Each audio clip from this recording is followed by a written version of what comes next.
in principle, relatively straightforward extensions of the stuff that we've done before. We will see that in practice, to actually do it, it will be, well, a bit more nasty. But the principles themselves shouldn't be too complicated. So what we had already was, you may have forgotten, random intercepts. So the point where the graph hits the y-axis, that could be different for different groups. And this was the graph that we had for that before. So if we know here that the same colors are all from the same cluster, so for instance one cluster could be, as in the prevention data, an individual, and we have, let's say,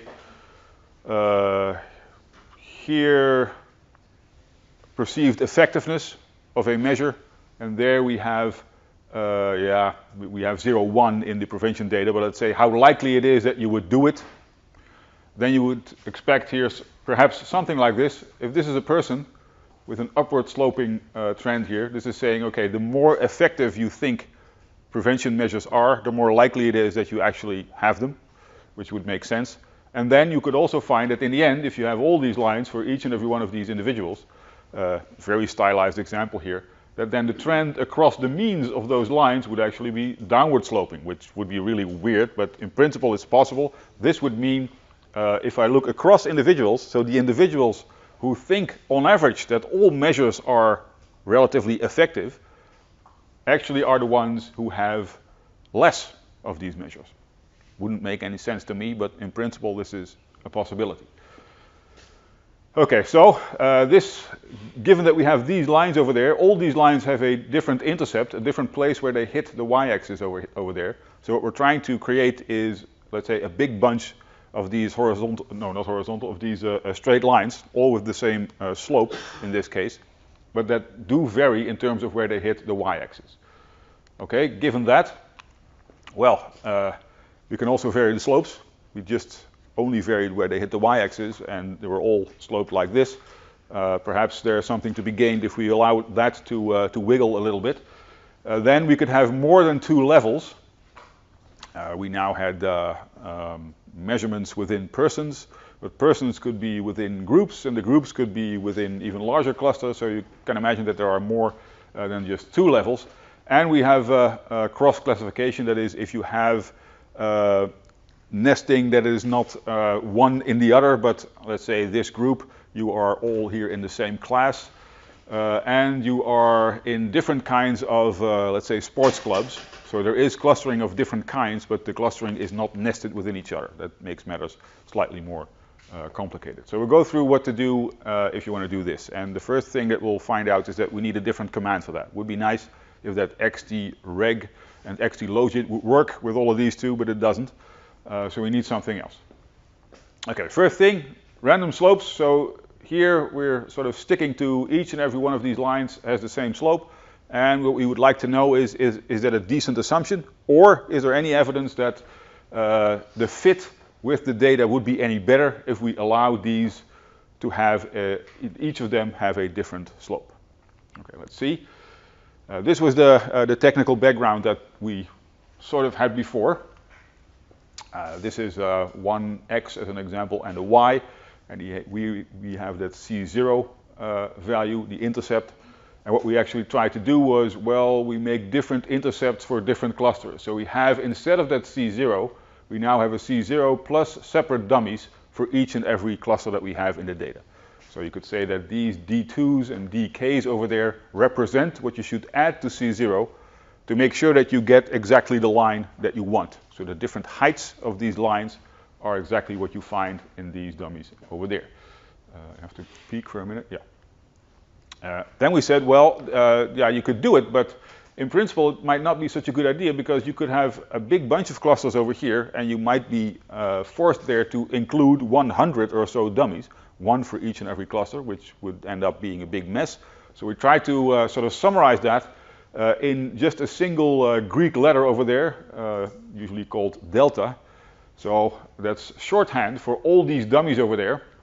All these dummies over there get different coefficients. We can average out these coefficients, and then let's say that average is 3.5. That 3.5 we can put in the C0. Okay, so now we have variance around C0 plus that 3.5, and we hope that that variance sort of looks like this, and there's nothing else than hope. Very often this is pretty much okay, but this is a true assumption here that you in principle could actually be willing to test. But the big thing here is, here we might need to estimate 100 separate dummies. Here we reduce this to just one variable that we have left, and the only thing that we estimate from this is the variance around 0. So it's an efficient way to estimate the whole thing.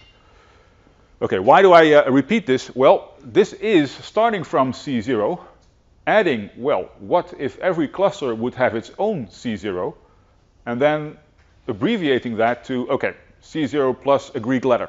That's one way to summarize what's going on there. Well, if I can do this for C0, I can do it for all the other C's as well. So if I want to make an issue of the fact that this C1 over there might vary for the different clusters, in principle I can do the same thing, and that's exactly what will happen. So here we see, this is where we left off.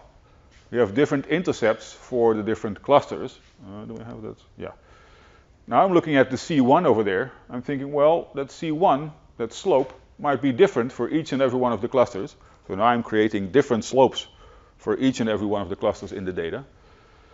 Okay, now I again get that same problem. This might be 100 extra coefficients to be estimated. And in fact, if I would have left all the dummies over there, then I might have 200 extra coefficients to be estimated. So I do the same thing here. I try to summarize this in, well, the original C1 plus some noise around that C1, because there are different slope values for different clusters. Okay, so what I would hope to be able to find there is, well, usually this is, what is that? How is my Greek again? Is that a zeta? Yeah, I think so. So this is estimating, let's say, how wild the slopes are varying across the different clusters. So if that zeta value there is very small, that would mean, okay, it's like this and with just a little bit of wiggling around it, not enough to be bothered about. If that zeta there is very large, then this is suggesting, okay, so apparently the slopes of all these different clusters completely varies across the different clusters, and that will tell us something about how good our approximation was by just assuming that we had a single C1 for each and every one of the clusters. Okay, so basically, technically the same thing. First we had an intercept that we make a bit of a fuss about, and then we do the same thing for that C1 for the slope. Okay, then we need something else. XT-reg doesn't work, and mixed in fact does. Actually, that whole XT-reg is obsolete Stata. So according to Stata, you're supposed to run mixed for everything. And the issue is that mixed has a slightly different way of, different kind of command, looks differently. Here you have it. This is what we saw before, XT set, and then you have to define, okay, what are the clusters in my data? So, you know, classes or person IDs or what have you. And then you run your regression just as you normally would. The only thing that's different is you type XT in front of it. You see something here that is relatively rare in Stata, perhaps also one of the reasons why they got rid of it. And that is that, yeah, for this, you need to know that. And this is also why it is a good idea if you have a large do file with a couple of these XT-reg commands in it, to just to make sure, repeat the XT-set command right above it. Because otherwise, Stata will try to look back, okay, what is the last XT-set that I saw? And you must simply hope that it finds the right one. So it's a good idea to keep them close together in general. However, for the mixed command, you have to type that same cluster variable in the actual line. So there is no 2 lines of code. There's just a single line of code. You type mixed yx1 or x2, x3, and so on, however many you have. 2 of these vertical things. On my keyboard, they are all the way, let's see. Are these, yeah, on the right. Then a space, and then you type your cluster variable with a semicolon behind it. Okay, so that is almost equivalent. And I'll show you in a minute that it's not exactly equivalent, and I can also tell you a little bit about why it's not exactly equivalent, but that's the whole idea to change it like this. And here you see one example. Here what is this? Daniel's data. Doesn't matter so much exactly what it is, but here you see an XT set. I'm defining the person identifier there. I run my XT regression on the variable increase, and I get a row value in the end of 0.19, suggesting that 19% of the variance is at the individual level, and the rest is at the measurement level. So 19.4%, let's try to remember that. And here you see it the same thing, but now through that mixed command. Mixed, increased, and two of these vertical things, and ID, and a semicolon. The first thing to note is that, well, here, there is no iteration log. You get your answer immediately. There, you do get an iteration log. So apparently here, what's being used is log likelihood, which is different from what was done there. Here, this is a closed formula. So if you have data that's really large, then typically this will be faster than that. So as long as the analyses are more or less the same, it might be a good idea to use the other one, not the mixed one. This, if you have a very big data set, may not converge or may take a very long time to converge. So that's also something to realize. This can happen. And in the end, you get, well, something that is well, similar, but not exactly. What was so nice here was that the row value over there, this is actually calculated based on these two. And here, Stata is not so friendly to give you that row value anymore, and you have to calculate it by hand yourself. And the way to do it would be, well, exactly the same in principle. Here you see it, 11.599, that's there, over 11.599 plus 50, here 18.6, so that's close to the 19.4 that we had before, but it's not exactly the same value. So you might get something that is slightly different here.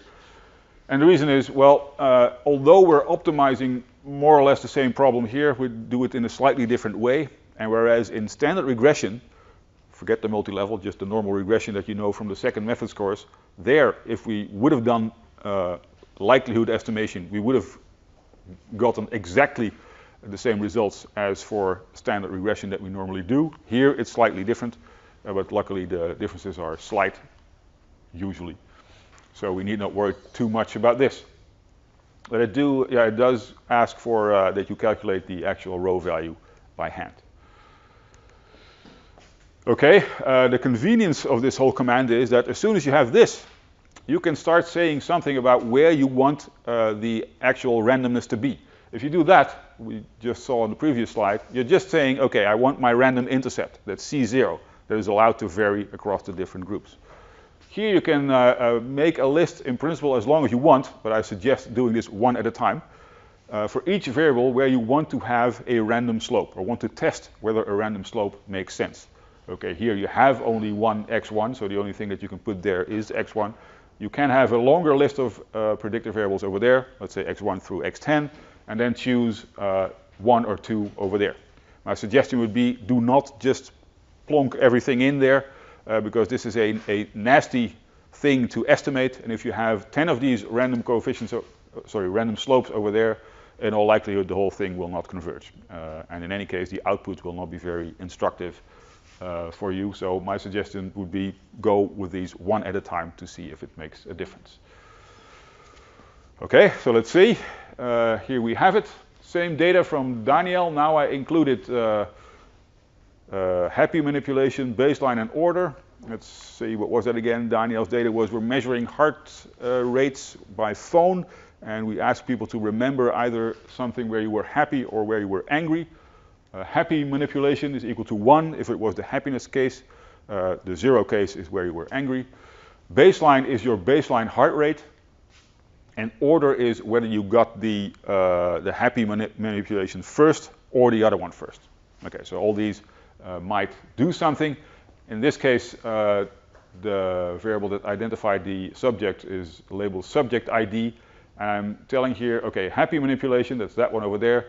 Let's check that to see if there's any evidence for a random slope. First, you see again that log likelihood part, and here you see, well, this went well. Stata mentions I'm reaching a a place on the surface that I'm trying to optimize that is not concave. You can imagine if it would be, if it's something that's bollig naar boven in Dutch, then if you keep walking upwards, then at some point you're going to reach the real maximum. And it's obvious if you know that the whole surface has that shape. If there are dents in there every once in a while, then it's not that obvious anymore that, well, first of all, that you will arrive at any kind of maximum. And it's not that obvious anymore that you will arrive at the absolute maximum. Might be that, that you are in a local maximum somewhere, even though somewhere else there was a very large summit that you now missed. Stata realizes at some point, whoa, I'm in a place where there are dents. This is nasty, so let's try to backtrack a little bit and start again until I find, let's say, at least a part of that surface that is concave all the time. In this case, it happened twice, and then it found, let's say, a spot there where it had the idea, this is improving in the right direction, and then in the end it converged to this here. Let's see, we have the happy manipulation over there with a coefficient of -3. Here a bit larger, it's also significant. So this is saying, okay, the increase in heart rate that you have here is smaller when you recall something that was a happy memory than when it was an angry memory. Or stated the other way around, angry memories increase your heart rate more. And it is highly significant, so this is suggestive of the fact, yeah, there is a difference between these two manipulations. Now, do I have that? Yeah, and this is the same thing as what I had there, but because it was so small, I increased it over here. So now we get an extra term over there. This one we had before. That one we also had before, when the model was still empty. All these, this whole random effects parameter stuff, is referring to, let's say, a Greek letter in the formulas that I showed you before. That residual over there, that's the epsilon that we start with in any kind of model. There is a residual somewhere on the right, and that's the one at the bottom over there. That var cons that you see over there, that's that delta thing, the random intercept that we started with when we used xtreg. And this one is the variance, that's the zeta that we had before. This is checking, okay, to what extent is there any variance in that slope. And in this case, well, we see a couple things here.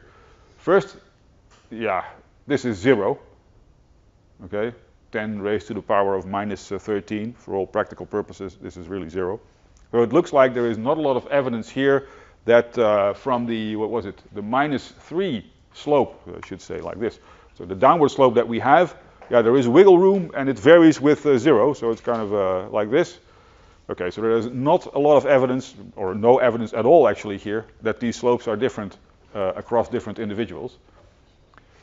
So that's the first comparison you should make. This number over there with that number over there. If this one is large compared to that one, that is saying, well, if this is the variance around that number, let's say that here you would see 100, then the variance is 100. So the standard deviation, that's the square root of that variance, would be 10. So that would mean this coefficient there, in principle, runs roughly between -3 minus 2 times 10 and -3 plus 2 times 10. So basically varies between very negative and very positive. So the line is doing this across the individuals all the time, suggesting that there is a random slope there. And the other way to see if there is something that is of interest is by comparing the numbers that you see over there. So one way to do the calculation would simply be you add all these up, that you put in the denominator of the fraction, and this you put in the numerator above the line, saying in this case, well, 0 over 0 plus 10.5 plus 45. So the part of the variance that is at this level, I mean, easily seen from these numbers, is close to 0. So apparently not necessary at all to think about random slopes here. This random slope is simply not there. Get rid of it. And you could try to do the same thing with other predictor variables that you have to see if there is any evidence for an actual random slope. Let's see, yeah. Any questions about this, the random slope part?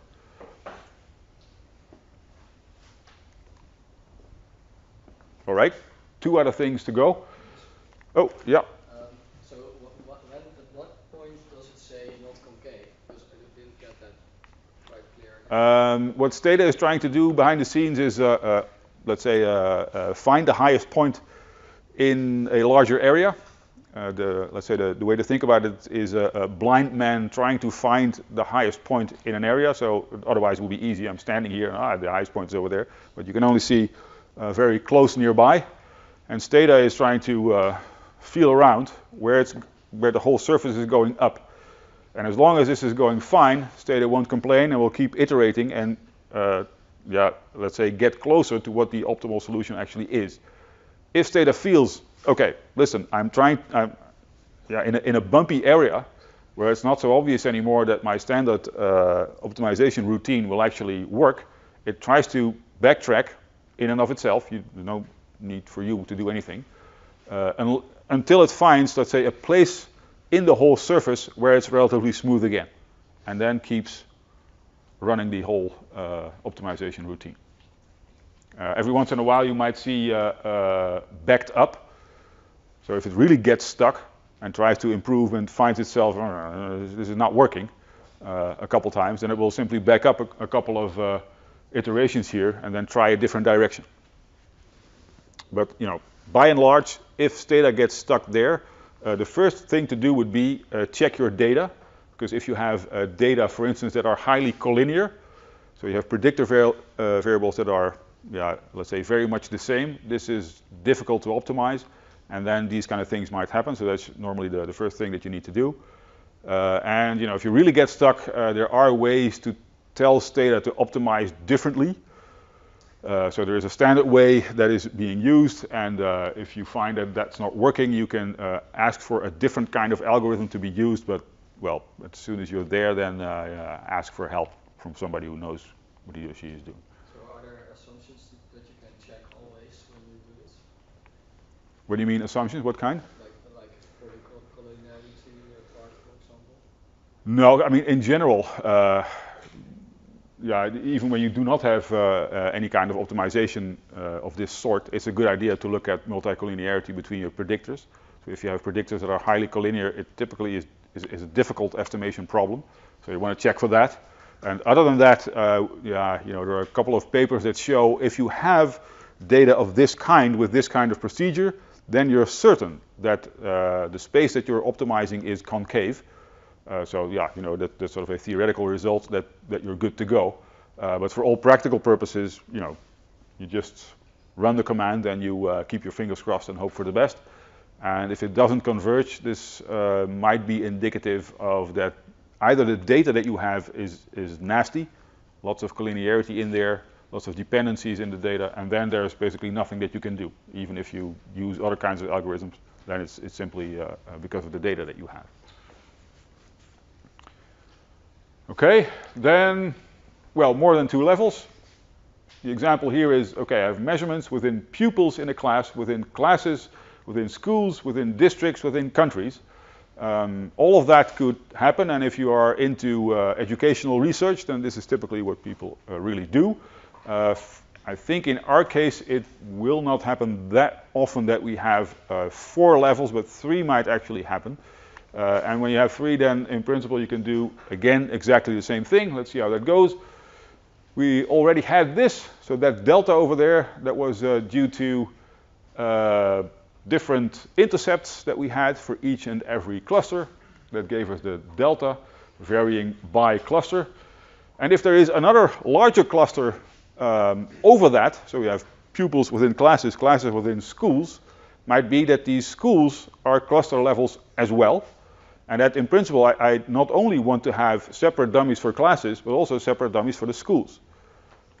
Again, I now skip one part where I say, I could want different dummies over here, but I don't want to have it because I then have to estimate too many dummies. This will give me another Greek letter over there, now tau, where this is varying now over the larger cluster. So this was varying over the classes, let's say, then that is varying over the schools. So I have another Greek letter there where I think, okay, there might be different intercepts due to the fact that I have different classes over there. And there might also be different intercepts that are due to the fact that I have different schools over there. Any level that is larger than the class level. So that, again, gives me a Greek letter over there. And the way to estimate it in mixed is, well, easy on the one hand, but treacherous on the other. What you do is you type it like this, mixed y, x1, 2 of these vertical slashes, school, and a semicolon, more of these vertical slashes, and then class with a semicolon. In this case, obviously, the school level is larger than the class level. Classes are embedded in schools, and it has to be that way. One of the nasty things of this command is if you type it the other way around, yeah, it would be nice if Stata would say, this is not how I would like this, because the larger one needs to be on the left, but it doesn't. It just calculates something else, not exactly sure what. So in the output, you will not realize that what you did is the wrong thing, and you have to make sure yourself that the bigger one's on the left. And then, in principle, everything is exactly the same as what we saw before. So one example here, in the wiki data that we have online, I'm not sure if I have it completely online already, but this is data from a sort of funda for motorcycles, so to speak. And there you have nested cases. So one row in the data would be one motorcycle being sold for, or with an asking price, I should say, of a certain height. And we have motorcycles who are of the same types. So all these are, what's that? This is a BMW R1200 GS. And there are more than one in the data, let's say 25 or so. So they are nested. There are characteristics of that motorcycle that determine the price. And these are nested within the larger set of BMW motorcycles. BMW motorcycles might have their own characteristics that may cause them to have different kinds of intercepts. And if you run your analysis, then you typically get this back here. I typed mixed, the price, that's the asking price, the target variable that I have there. Then brand, such as BMW, and then type, such as R1200. And then you get back exactly the same thing. More of these variance components. All these that you see over there are related to, let's say, a Greek letter in the formula. Again, the original residual, that's the epsilon over there. This is for type, and this is for the brand. And you can see here an estimate of the variance at these different levels. So in this case, there is really evidence for random intercepts at the different levels, because here you see that, 10 out of the, in total, 15 or so is at the level of the type. So there is clustering, and the largest part of the clustering is happening at this level, at the level of the type, and not at that level, the level of the brand. And that you can see from, this is only 2.25 from the total 15 that we have. Okay, so if I want to try to come up with predictors that do a good job over here, it's a good idea to try to find a couple at the level of the type of motorcycle that I have. Okay, makes it a bit more complicated because you get an extra level in there. In principle, you could keep extending this. I don't know what I do not easily see what a larger level than this would be that would supersede it. But in principle, the only thing that you get is an extra row here for that extra level that you added. You could have done this with only type. You could have done this with only brand. But given that they are nested, you can do them both, and you get this. Okay, again, the row value you have to calculate yourself by hand, but it's easily done, so not that complicated. Okay, last one, and the most complicated one, and unfortunately also the one that occurs most often if you have more than just a single cluster level. That is called cross-classification. That is where you have clusters in the data, but these clusters are not nested. So pupils within classes within schools, each and every one is nested in the next one. Motorcycles within types of motorcycles within brands, each is nested within the other one. But if you have pupils within classes and pupils within sports clubs, and you think that that is an issue for whatever it is that you're predicting, then these two obviously need not be nested. So we have two cluster levels playing a role at the same time, but no nesting. It's called cross-classified multi-level models, and this is a nasty thing to estimate. So one thing that will typically happen is that if you think you have this in the data and you do it, then chances are quite serious that you will run into, or that Stata will run into trouble, and therefore that you will run into trouble. So it won't converge or converge to something very weird. And you can see this also from the fact that The command itself is slightly different. Well, more than slightly, I would say. This is if I have two nested levels. Here the example is school and club that are not nested among themselves. So the students are nested within schools and the students within clubs, but clubs not within schools, nor the other way around. You type it like this. We recognize these vertical things, and the thing to do for a cross-classified model is to put that over there twice, and then the cluster levels behind it. Okay, this is complicated stuff also in the sense that what you get back from Stata is not that obvious anymore. We could try how that works in the data from the motorcycles, because there you could argue these motorcycles are nested within type and brand, but perhaps also within dealerships. These dealerships are not necessarily nested within brands, so this is a typical example of a cross-classified model. This is the basic option where we have random intercepts for these different clusters. So the C0 is varying. In principle, you could also have here that not only the C0s but also the C1s vary, but this becomes nasty very, very fast. So at this point, there's not so much reason to worry about this. But in principle, all these are possible. Yeah? Do you still have to put the biggest cluster on the left? Yes.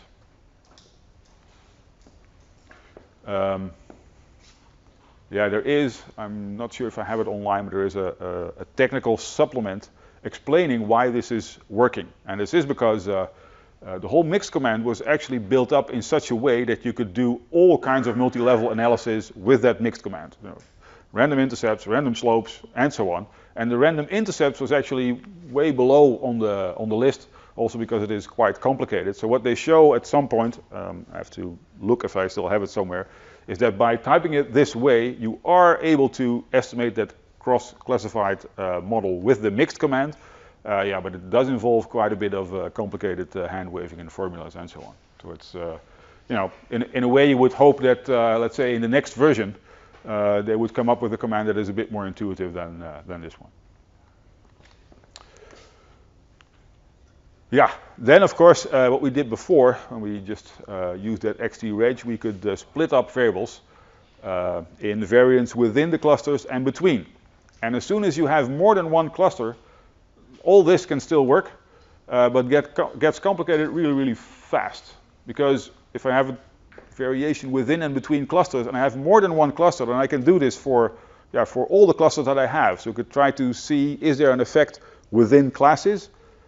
And is there an effect within schools? Is there an effect between schools, between classes? Well, very fast, this starts becoming very tedious and very complicated to actually tease out which is which. So if you can avoid it, please do. But in principle, all these are possible. But you have to take very tediously into account which of these levels am I now taking. Is this within cluster level 1? Is this within cluster level 2? Complicated stuff, but in principle, doable. Yeah, then, as I already suggested, this is a command that is, well, nasty in the sense that you can have quite a few things here that can go wrong pretty easily. So very often I've mentioned, okay, this is log likelihood and it can go wrong, and then usually it doesn't for the relatively small size data sets that we have. For this mix command, this can, even with the relatively small data sets that we have, go wrong very fast. The more complicated you make the model, the more likely it is that you'll end up in trouble. So trouble might be it doesn't converge. Trouble might be it converges but to the wrong values. This is typically hard to tell. You get an answer and you think, well, Stata came up with an answer, so who am I to doubt that? If you feel, because you have plowed around with the model quite a bit and have had trouble estimating the whole thing a couple of times, this is already sort of suspicious, my data is weird, then one thing you would be able to do is tell Stata to start with different starting values. There is a default starting value that Stata will take, and it starts from that and then tries to optimize the whole thing. Well, one way to make sure that you have the right solution in the end is force Stata to start with on a different starting point. Then still you're not sure, but at least it's a bit more certain.